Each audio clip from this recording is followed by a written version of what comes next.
सबसे बड़ी वजह है स्वास्थ्य। स्वास्थ्य का मतलब होता है सबसे पहले शारीरिक रूप से स्वस्थ होना। मतलब देखकर आप बाहर से अपनी आँख को आज तक लगे कि कोई बीमारी नहीं हुई तो आप स्वस्थ हैं, फिजिकली आपको लग रहा है। आपको मेंटली स्वस्थ होना चाहिए। सामाजिक रूप से स्वस्थ का मतलब क्या होता है कि ऐसा इंसान जो समाज में डाइवर्सिटी को एक्सेप्ट करता है। देश में बहुजनों का कल्याण सिर्फ स्वास्थ्य क्रांति से हो सकती है। इसके बगैर कोई क्रांति आपको मजबूत नहीं कर सकता। धार्मिक क्रांति का रास्ता गलत है, मैं इसे नहीं मानता। और स्वास्थ्य और शिक्षा जो इसके मूल विषय थे, यही तो क्रांति है जो इस देश के बहुजनों को इंपावर कर सकता है। देखिए, विकास का दो मॉडल है, एक वो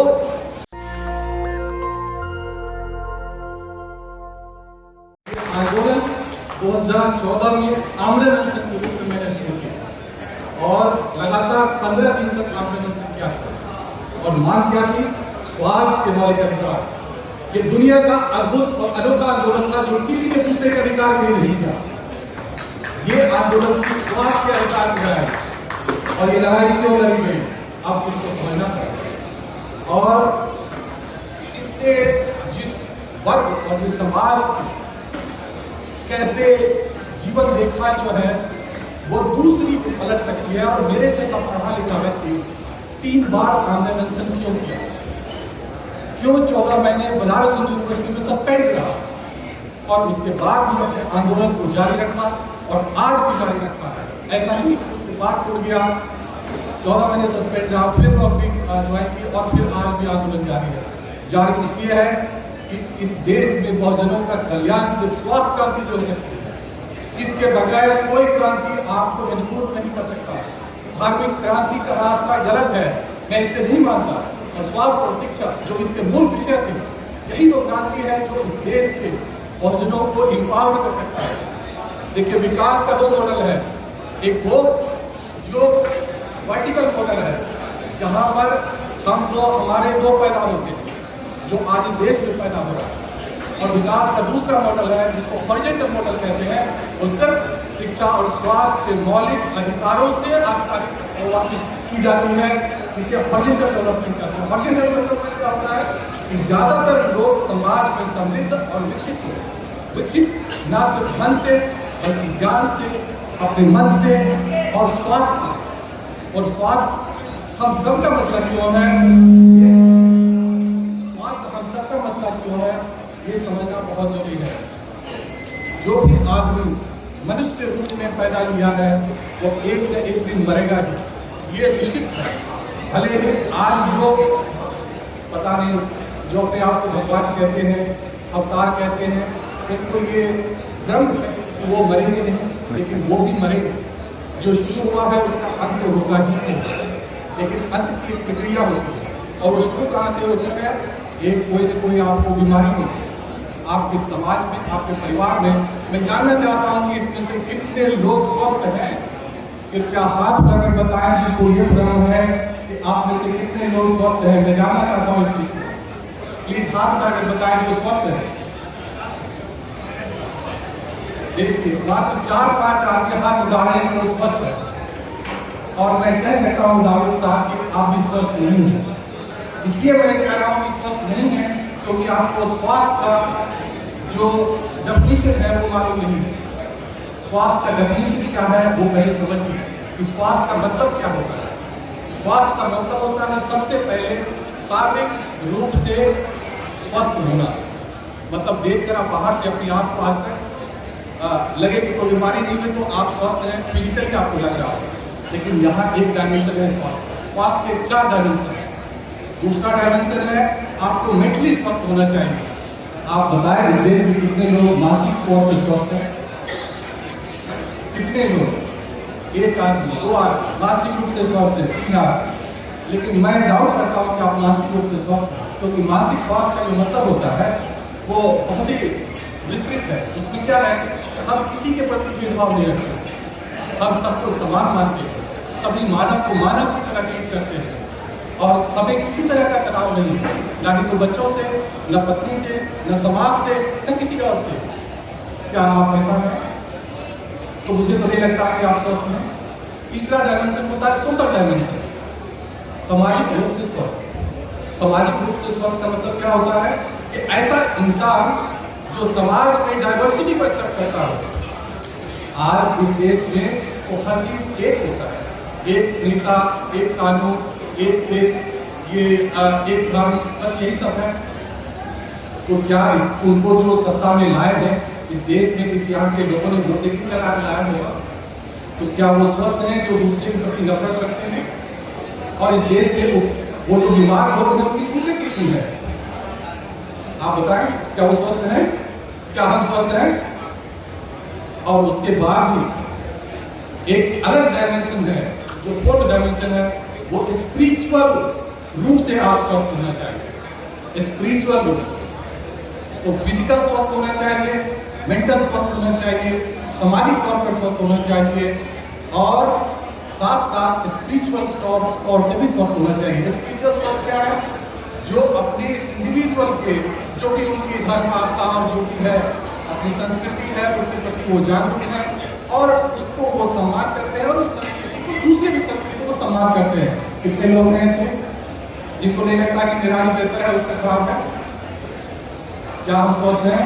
इस देश की 130 करोड़ आबादी बीमारी से ग्रसित है, एक भी आदमी स्वस्थ नहीं है। हम किसी न किसी बीमारी से ग्रसित है, और समाज ऐसी बीमारी को, ऐसे अस्वस्थ समाज से कोई मजबूत राष्ट्र कभी बन ही नहीं सकता। तो सबसे पहले हमें अपने आप को स्वस्थ और स्वास्थ्य रहने के लिए जो सबसे इंपॉर्टेंट चीज है उसको शिक्षा से आप बिल्कुल अलग कर ही नहीं सकते, क्योंकि एजुकेशन जो है वो उसकी मूल आत्मा है जहाँ से आप स्वस्थ होंगे। उसके बाद जो सबसे महत्वपूर्ण चीज है कि कोई भी समाज का विकास अगर आप नापना चाहते हैं उसका एक पैमाना होता है जिसको हम कहते हैं human developmental index. Human developmental index क्या है? इनके 3 पाँव हैं, और उसके सबसे प्रमुख जो पाँव है बाएं और दाएं जैसे जो हमारे पाँव हैं वो एजुकेशन और हेल्थ। और इसीलिए मैं इस सेमिनार में आने को 2 दिन कहने के बाद भी राजी हो गया, जबकि मेरी खुद की आज उसको छोड़ कर यहाँ आ जाए, क्योंकि स्वास्थ्य इतना महत्वपूर्ण मुद्दा है ये हम समझते नहीं हैं। फिर हमको लगता है मुझे क्या इस मालूम मैं तो ठीक हूँ, जब होगा इलाज करवा लेंगे बीमारी से।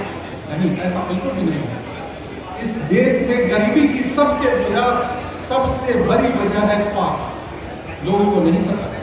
आप बताइए, एक आदमी पूरे जीवन भर 90% से ज्यादा जो खास करके जो बहुजन समाज है वो अगर कमाता है तो उसकी पूरे जिंदगी की सेविंग मुझे नहीं लगता है कि 5 लाख से ज्यादा है। और जब आप बीमार हो जाएंगे, वो होंगे कि अपने जीवन में जो भी आपने मेहनत करके कमाई 50-55 की आयु में जाएंगे। अब तो आप देखिए हार्ट डिजीज का अगर आप देखेंगे तो नंबर 1 किलर है, और इसमें आधी मौतें 50 साल से कम आयु में हो रही है, और 1/3 हार्ट में वो तो 40 साल से भी कम उम्र में हो रहा है, जो प्रोडक्टिव एज ग्रुप है।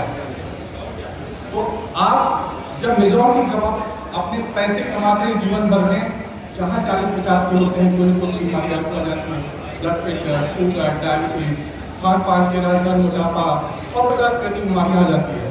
और उसके बाद एक दिन अस्पताल में भर्ती होते हैं।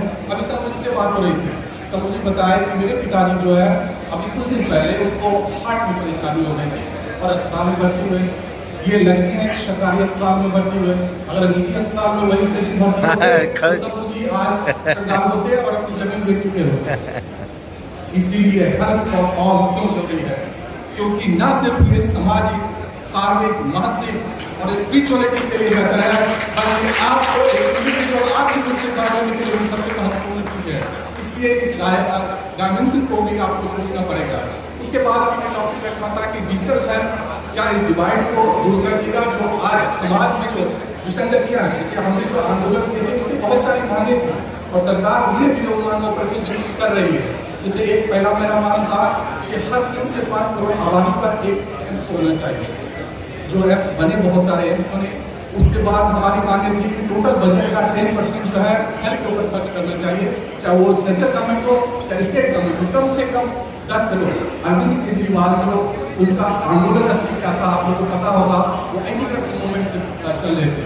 मैं वो व्यक्ति हूँ जो जब वो बनारस आए थे तो मैंने उनको समझाया कि वैल्यू ऑफ हेल्थ और एजुकेशन क्या है। You should start with health education, to fight with health education, there are better politics with this, we are change, और आप उनके आउटकम क्या, but you will not accept, I know, but is a fact. इस education और health की और value को हम समझते नहीं है। हमें लगता है कि डॉक्टर है, ये पागल है, ऐसे ही लगता है किसी चीज के लिए कोई मांग कर रहा है। वो समाज जिसके लिए आप लड़ते हैं, आखिरकार आपको वही समाज आपके साथ खड़ा रहता है, लेकिन आप उसके लिए सब कुछ झेलते हैं, समाज के अंदर बढ़ते हैं, आगे लड़ते हैं और काम भी करते हैं, लेकिन वो समाज उनको उनका खुद का वैल्यू उतना मतलब ही है। हम कहते हैं कि मनुष्य एक सामाजिक प्राणी है, लेकिन कितने मनुष्य सामाजिक प्राणी है इस देश को बता दीजिए मुझे, जिनको मैं, मेरा और मैं ही महत्वपूर्ण नहीं है। कितने सामाजिक प्राणी हैं बताइए। और अगर हम सामाजिक प्राणी नहीं तो हम मनुष्य नहीं है, पशु है, और अगर पशु नहीं होते तो ऐसे व्यवहार क्यों? इस मनुष्य को अगर पशु से इंसान बनाना है तो value of education, quality education and free and equal education to all.